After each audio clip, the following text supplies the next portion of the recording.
Amigo mío, ya lo sabrás todo cuando recibas la presente.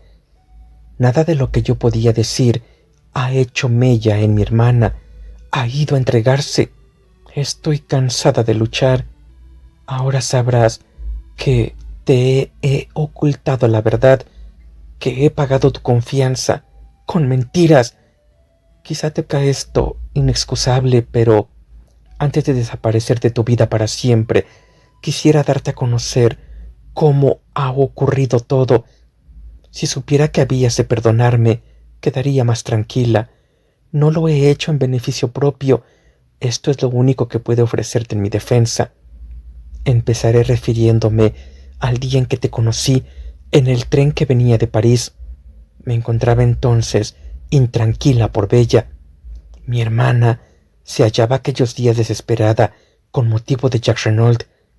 Bella se hubiera echado al suelo para que él pasara por encima, y cuando vio que empezaba a cambiar y dejaba de escribirle con la frecuencia acostumbrada, empezó, por su parte, a atormentarse.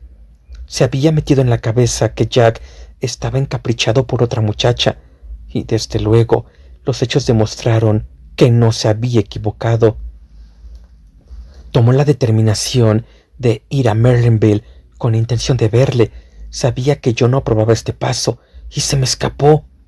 En Calais descubrí que no estaba en el tren y decidí no irme a Inglaterra sin ella. Tenía la sensación de que iba a pasar algo terrible si yo no podía evitarlo. Acudí a la llegada del tren siguiente de París. Venía en él, resuelta a dirigirse inmediatamente a Merlinville. Discutí con ella lo mejor que supe, pero fue inútil. Estaba excitada y había de salirse con la suya. En consecuencia, me lavé las manos. Yo había hecho cuanto había podido. Iba haciéndose tarde. Me fui al hotel y Bella salió camino de Merlinville. Continué sin poder librarme de la sensación de que, como se lee en los periódicos, era inminente un desastre. Vino el día siguiente, pero no Bella. Me había dado 1 hora para encontrarnos en el hotel, pero no compareció. No tuve señales de ella en todo el día. Mi ansiedad iba creciendo. Luego llegó el diario con la noticia. Fue horrible. No podía estar segura, naturalmente, pero tenía un miedo espantoso. Imaginé que Bella había visto a Renault padre y le había hablado de sus relaciones con Jack y que él la había insultado o algo así. Las dos tenemos el genio muy vivo. Salió luego a relucir todo el asunto de los extranjeros enmascarados y empecé a tranquilizarme un poco, pero aún me atormentaba el hecho de que Bella no hubiese acudido a la cita conmigo. A la mañana siguiente estaba tan azorada que no pude menos de ir a la villa. Lo primero que hice fue tropezar contigo. Todo esto lo sabes ya. Cuando vi al muerto, con un aspecto tan parecido al de Jack y con el sobretodo de fantasía de Jack, comprendí, y allí estaba el mismo cortapapeles, maldita arma, que Jack había regalado a Bella. Había 10 posibilidades contra una de que tuviese sus huellas dactilares. No podría acertar a explicarte el horror y el desamparo que sentí en aquel momento. Solo veía una cosa con claridad, que tenía que apoderarme de aquella daga y desaparecer con ella antes que se advirtiese que faltaba. Fingí un desmayo y mientras ibas a buscar agua, la cogí y la escondí en mi ropa. Te dije que me alojaba en el Hotel Dufour, pero por supuesto me fui directamente a Calais y de allí a Inglaterra con el primer barco. Cuando estábamos en la mitad del canal, tiré al mar ese diablillo de daga. Luego sentí que podía volver a respirar. Bella estaba en nuestros alojamientos de Londres, como si nada hubiera pasado. Le dije lo que había hecho y que ella estaba en seguridad por algún tiempo. Me miró y empezó luego a reírse. Reírse. Era horrible oírla. Pensé que lo mejor que podíamos hacer era mantenernos ocupadas. Se hubiera vuelto loca si hubiese tenido tiempo de pensar en lo que había hecho. Por fortuna, nos contrataron enseguida. Y luego te vi a ti y a tu amigo, observándonos aquella noche. Me puse frenética. Debías de tener sospechas, o de lo contrario, no nos hubiera seguido la pista. Tenía que saber lo peor, y por consiguiente fui a tu encuentro. Estaba desesperada, y enseguida, antes de tener tiempo de decir nada, descubrí que sospechabas de mí, no de Bella, o por lo menos que creías que yo era Bella, puesto que había robado la daga. Yo desearía, querido, que hubieras podido leer en el fondo de mi conciencia en aquel momento. Quizá así me perdonarías. Estaba tan asustada, tan desesperada y confusa. Todo lo que pude poner en claro fue que intentarías salvarme a mí. No sabía si hubieras querido salvarla a ella. Me parecía que probablemente no era la misma cosa, y no podía correr el riesgo. Bella es mi hermana gemela. Tenía que hacer por ella cuanto fuese posible. Por esto continué mintiendo.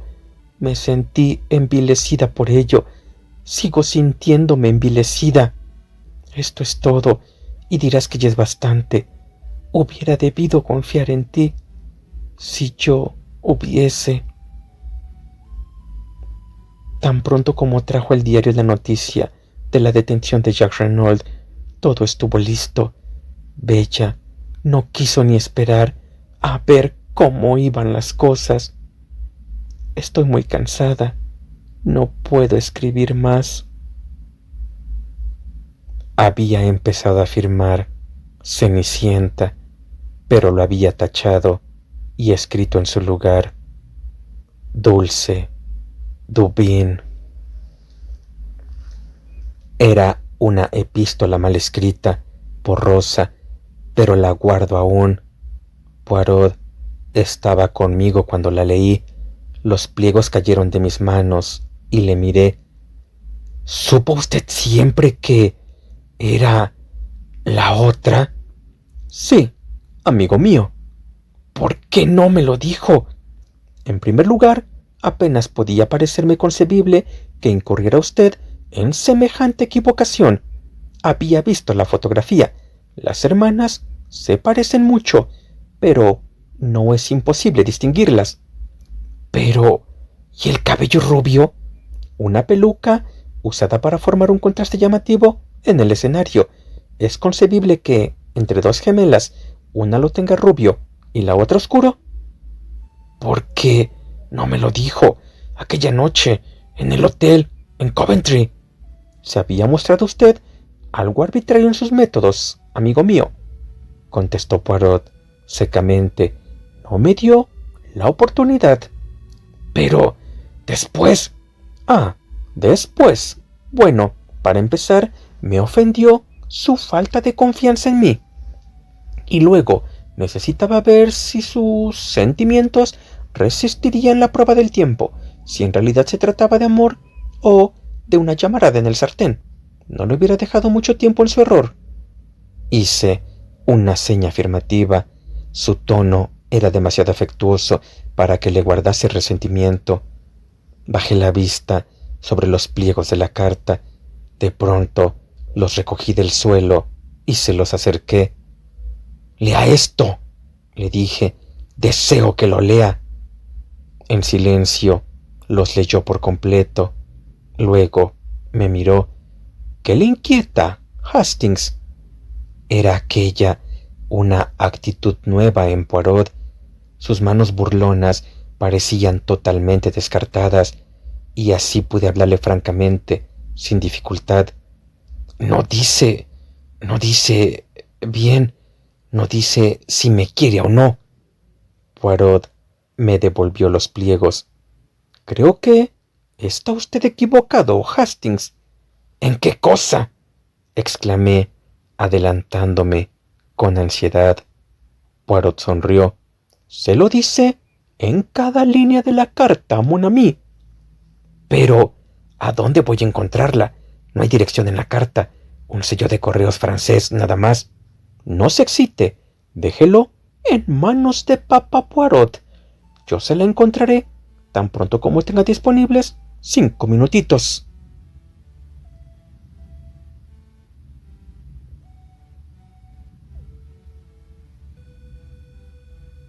Capítulo 26. Recibo una carta.